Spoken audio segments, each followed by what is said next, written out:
So ಎಲ್ಲರಿಗೂ ನಮಸ್ಕಾರ. ಇವತ್ತಿನ ಅಧ್ಯಯನ ವಿಷಯ ಎಜುಕೇಷನಲ್ ಸೈಕಾಲಜಿ.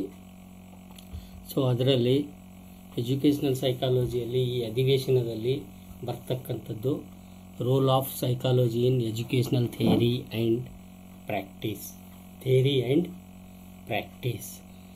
ಸೊ ಇದರ ಅಬ್ಜೆಕ್ಟಿವ್ ಏನಂದರೆ, ಈ ಕಾನ್ಸೆಪ್ಟ್ ಏನಿದೆ ಅಂದರೆ rule of psychology in educational theoretically and practically ಅಂತಕ್ಕಂಥದ್ದು. ಸೊ ಔಟ್ಕಮ್ಸ್ ಏನಾಗಿದೆ ಅಂತಂದರೆ, to understand the theory of psychology in educational system which is practically as well as theoretically. So ಈ educational psychology theory and practice, what is the theory and practice we know, and we will discuss about the theory and practice in education. So the leverage educational theory and practice based on the latest research related to human development to understand the emotional, cognitive and social aspects of the human learning. So educational psychology can influence programs, curricular and lesson development as well as the classroom management approaches. So educational psychology what is the importance in theory as well as practically.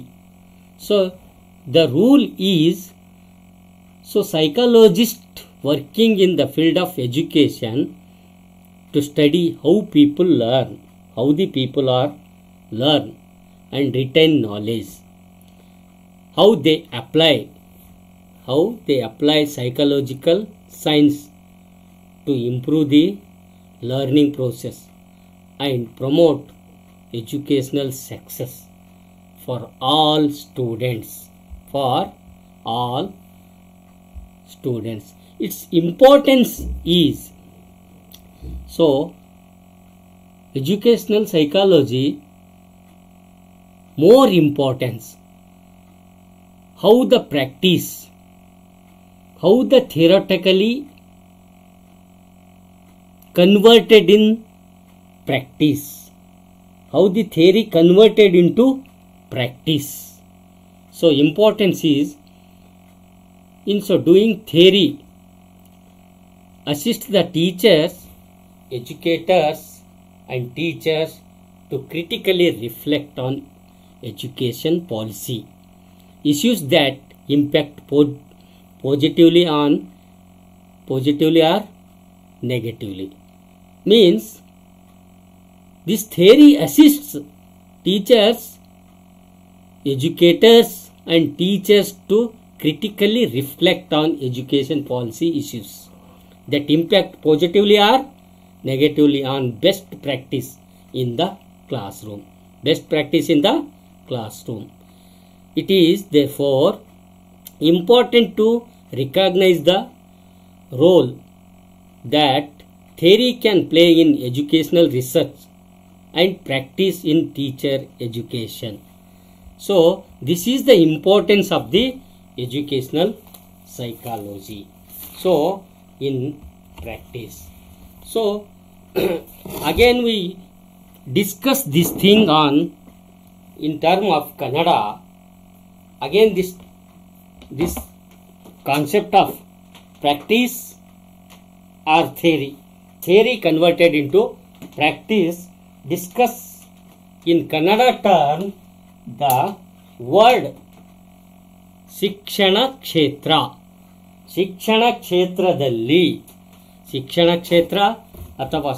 ಕ್ಷೇತ್ರದಲ್ಲಿ ಏನೇನು ಮನೋವಿಜ್ಞಾನದ ಪಾತ್ರ ಇದೆ ಅಂದರೆ, theory ಸಿದ್ಧಾಂತಗಳಲ್ಲಾಗಿರ್ಬೋದು ಮತ್ತು practice ಅಂದರೆ ನಮ್ಮ ರೂಢಿಗಳಲ್ಲಿ ಅಂತ ನಾವು ನೋಡಬೇಕಾಗುತ್ತೆ. ಶೈಕ್ಷಣಿಕ ಮನೋವಿಜ್ಞಾನವು ಸೈದ್ಧಾಂತಿಕವಾಗಿ ಮತ್ತು ಪ್ರಾಯೋಗಿಕವಾಗಿ ಎರಡು ರೀತಿಯಲ್ಲಿ ಶಿಕ್ಷಣ ಕ್ಷೇತ್ರದಲ್ಲಿ ನೆರವಿಗೆ ಬರುವ ಮೂಲಕ ಮಹತ್ವವಾದಂಥ ಹಾಗೂ ಪ್ರಧಾನವಾದಂಥ ಪಾತ್ರ ವಹಿಸುತ್ತದೆ. ಶೈಕ್ಷಣಿಕ ಕ್ಷೇತ್ರದಲ್ಲಿ ಅದರ ಮಹತ್ವ ಬಹಳಷ್ಟು ಮುಖ್ಯವಾಗಿದೆ. ಅದು ಸೈದ್ಧಾಂತಿಕವಾಗಿರ್ಬೋದು, ಅಥವಾ ರೂಢಿಯಲ್ಲಾಗಿರ್ಬೋದು, ಅಥವಾ ಪ್ರಾಯೋಗಿಕವಾಗಿರ್ಬೋದು. ಅದು ಬಹಳ ಮಹತ್ವವಾದ ಪಾತ್ರವನ್ನು ವಹಿಸುತ್ತದೆ ಅಂತೇಳಿ ಹೇಳ್ಬೋದು. ಇದನ್ನು ನಾವು ಒಂದೊಂದಾಗೆ ನೋಡ್ಕೊತ ಹೋಗಬೇಕಾಗುತ್ತೆ. ಮೊದಲನೇದಾಗಿ ಥೇರಿಯಲ್ಲಿ ಅಂದರೆ ಶೈಕ್ಷಣಿಕ ಸಿದ್ಧಾಂತಕ್ಕೆ ಶೈಕ್ಷಣಿಕ ಮನೋವಿಜ್ಞಾನದ ಹಲವಾರು ಕೊಡುಗೆಗಳನ್ನು ನಾವು ಕಾಣ್ತೀವಿ. ಏನಪ್ಪ ಅದು ಅಂದರೆ, ಈ ಹಿಂದೆ ನಾವು ವಿವರಿಸಿದ್ದೀವಲ್ಲ, ಶೈಕ್ಷಣಿಕ ಮನೋವಿಜ್ಞಾನ, ಅದರ ವ್ಯಾಪ್ತಿ, ಅದರ ಗುರಿ ಉದ್ದೇಶಗಳೇನಿದ್ದವು, ಅದೆಲ್ಲವನ್ನು ನಾವು ಹಿಂದಿನ ಅಧಿವೇಶನದಲ್ಲಿ ಅಧ್ಯಯನ ಮಾಡಿದ್ದೀವಿ.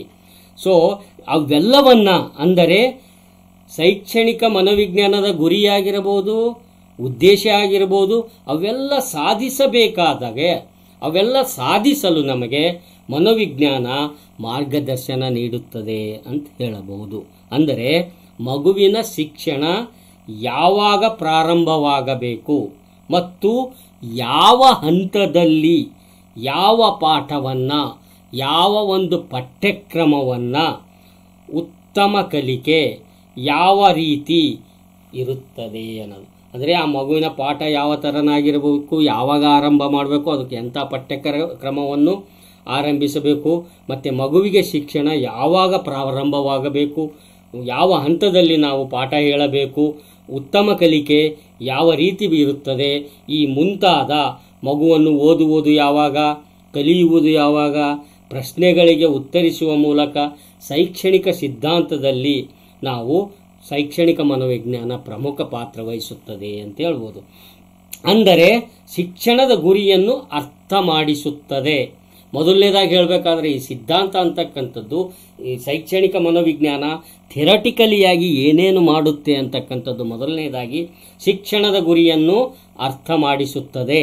ಅಂದರೆ ಮನೋವಿಜ್ಞಾನದ ಜ್ಞಾನವಿಲ್ಲದೆ ಶಿಕ್ಷಣದ ಗುರಿಗಳ ತಿಳುವಳಿಕೆ ಕಷ್ಟವಾಗುತ್ತೆ. ಅಂದರೆ ಶಿಕ್ಷಣದ ಗುರಿ ಅರ್ಥ ಮಾಡಬೇಕಾದ್ರೆ ಅಲ್ಲಿ ಮನೋವಿಜ್ಞಾನ ಬೇಕೇ ಬೇಕು.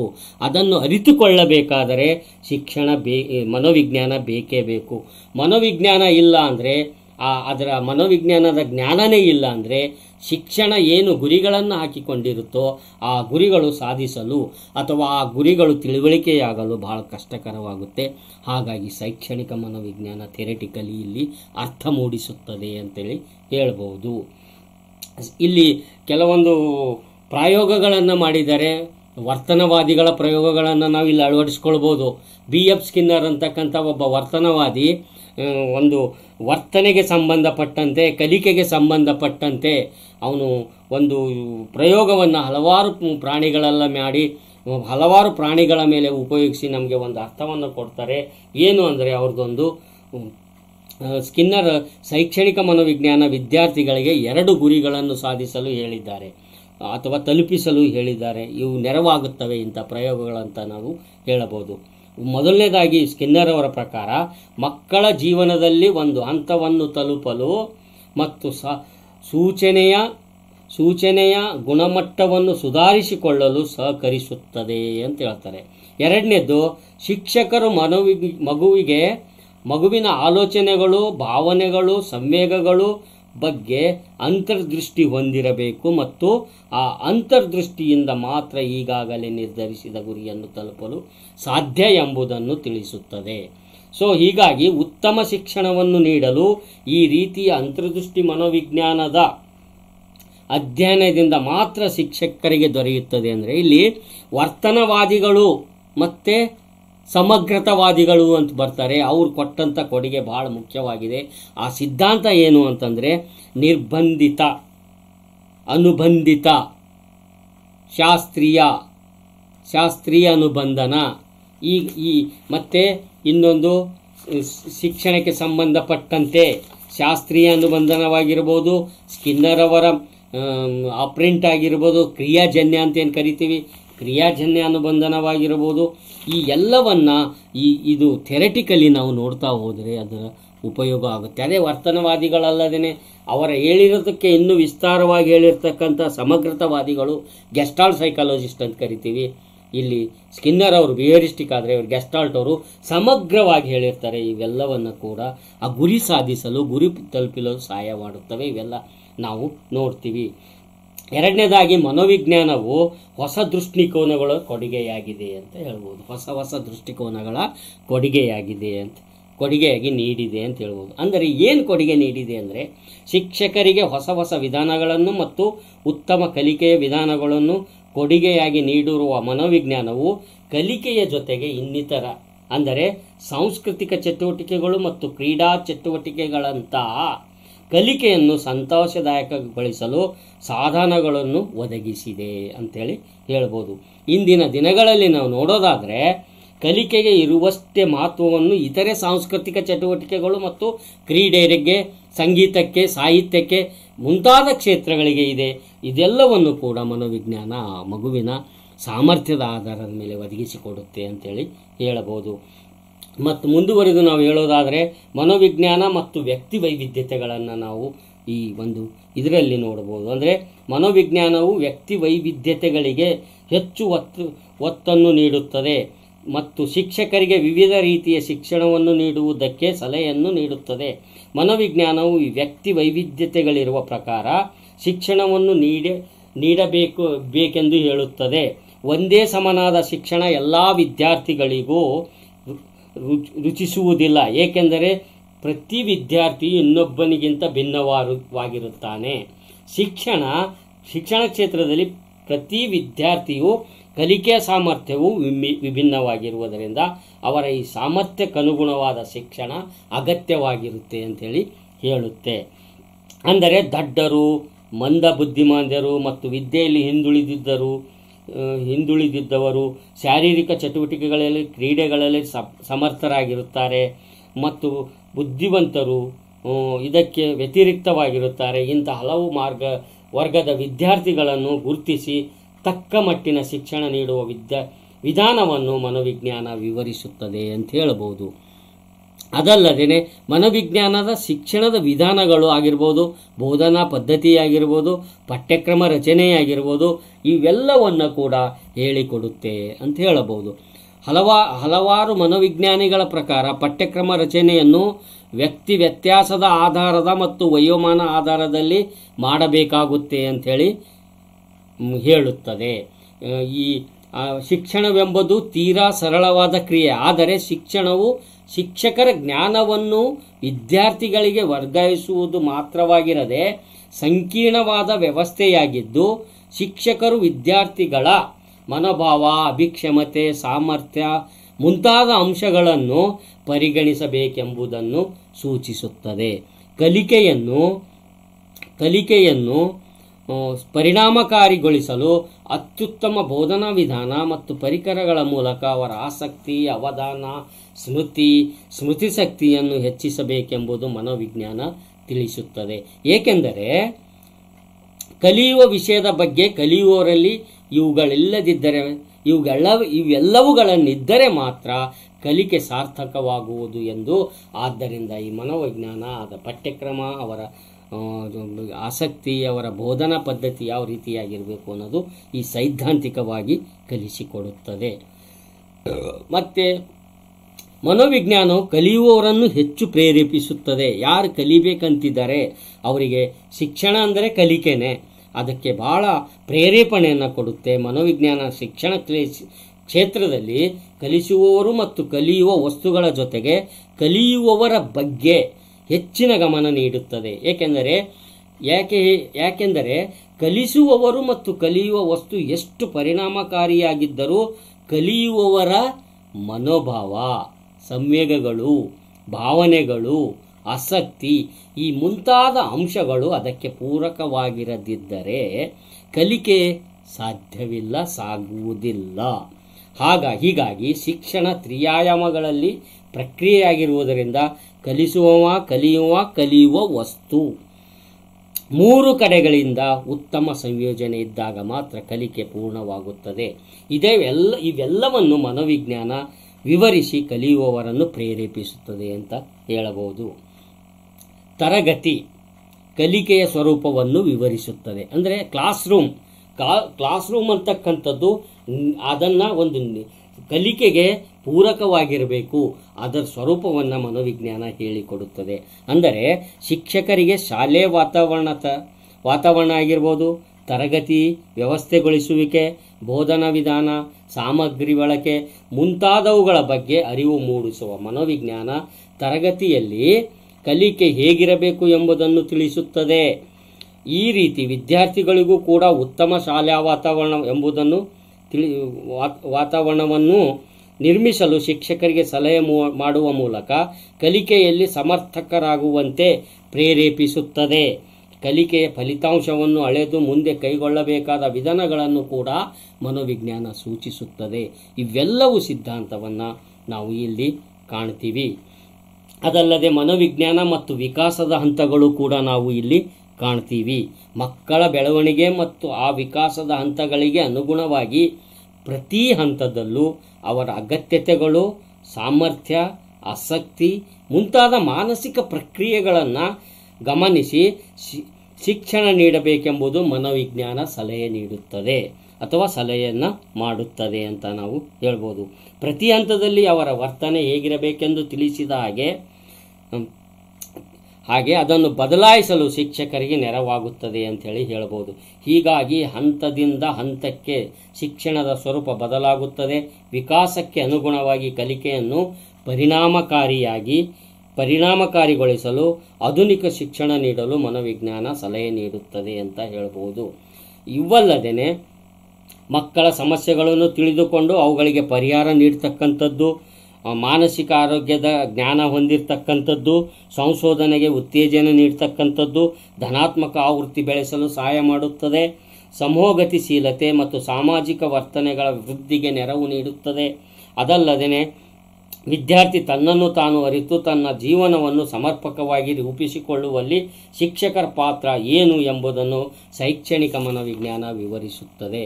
ಸೊ ಇವೆಲ್ಲವನ್ನು ಕೂಡ ನಾವು ಇವೆಲ್ಲವೂ ಸೈದ್ಧಾಂತಿಕವಾಗಿದ್ದರೂ ಕೂಡ ಪ್ರಾಯೋಗಿಕವಾಗಿ ಕೂಡ ಮನೋವಿಜ್ಞಾನ ತುಂಬ ಕಾರ್ಯವನ್ನು ನಿರ್ವಹಿಸುತ್ತದೆ ಅಂತ ಹೇಳ್ಬೋದು. ಅಂದರೆ ನಾವು ಶಿಕ್ಷಣದ ರೂಢಿಯಲ್ಲಿ ಅಥವಾ ಆಚರಣೆಯಲ್ಲಿ ಮನೋವಿಜ್ಞಾನ ಅಪಾರವಾದಂಥ ಕೊಡುಗೆಗಳನ್ನು ಕೊಟ್ಟಿದೆ ಅಂತ ಹೇಳ್ಬೋದು. ಅಂದರೆ ಶಿಕ್ಷಣ ಯಶಸ್ವಿಯಾಗಲು ಸೈದ್ಧಾಂತಿಕವಾಗಿ ಮನೋವಿಜ್ಞಾನ ಸಹಕರಿಸಿದರೆ ಸಾಲದು, ಜೊತೆಗೆ ಪ್ರಾಯೋಗಿಕವಾಗಿಯೂ ಅದು ತನ್ನ ವಿಶಿಷ್ಟ ಪಾತ್ರವನ್ನು ವಹಿಸಬೇಕು ಎಂಬುದು ಆಗ ಶಿಕ್ಷಣ ಪರಿಪೂರ್ಣವಾಗುತ್ತದೆ ಅಂತಕ್ಕಂಥದ್ದು. ಸೊ ಈ ಪ್ರಾಯೋಗಿಕವಾಗಿ ಶಿಕ್ಷಣದ ರೂಢಿಯಲ್ಲಿ ಅಥವಾ ಆಚರಣೆಯಲ್ಲಿ ಯಾವ ಥರ ಸಹಾಯ ಮಾಡುತ್ತದೆ ಅಂದರೆ ಶಾಲಾ ವಾತಾವರಣದಲ್ಲಿ ಶಿಸ್ತಿನ ಅಳವಡಿಕೆಯ ಬಗೆಗಿನ ಗೊಂದಲಗಳ ನಿವಾರಣೆಯನ್ನು ಮನೋವಿಜ್ಞಾನ ಮಾಡುತ್ತೆ. ದೃಶ್ಯ ಶ್ರವಣೋಪಕರಣಗಳ ಬಳಕೆ ಮಾಡಲು ಸಹಕಾರ ನೀಡುತ್ತೆ. ಪ್ರಜಾಸತ್ತಾತ್ಮಕ ಆಡಳಿತಕ್ಕೆ ನೆರವು ಕೊಡಲು ಮನೋವಿಜ್ಞಾನ ಸಹಾಯ ಮಾಡುತ್ತೆ. ವೇಳಾಪಟ್ಟಿ ಯಾವ ಥರ ಅಳವಡಿಸಬೇಕಂತಕ್ಕಂಥದ್ದು ಸಹಾಯ ಮಾಡುತ್ತೆ. ಅದರ ಜೊತೆಗೆ ಪಠ್ಯೇತರ ಚಟುವಟಿಕೆಗಳು ಇವೆಲ್ಲವನ್ನು ಹೇಗೆ ತಯಾರಿಸಬೇಕು ಎಂಬುದು ನೀತಿಗಳನ್ನು ಮನೋವಿಜ್ಞಾನ ಪ್ರಾಯೋಗಿಕವಾಗಿ ಕಲಿಸಿಕೊಡುತ್ತೆ.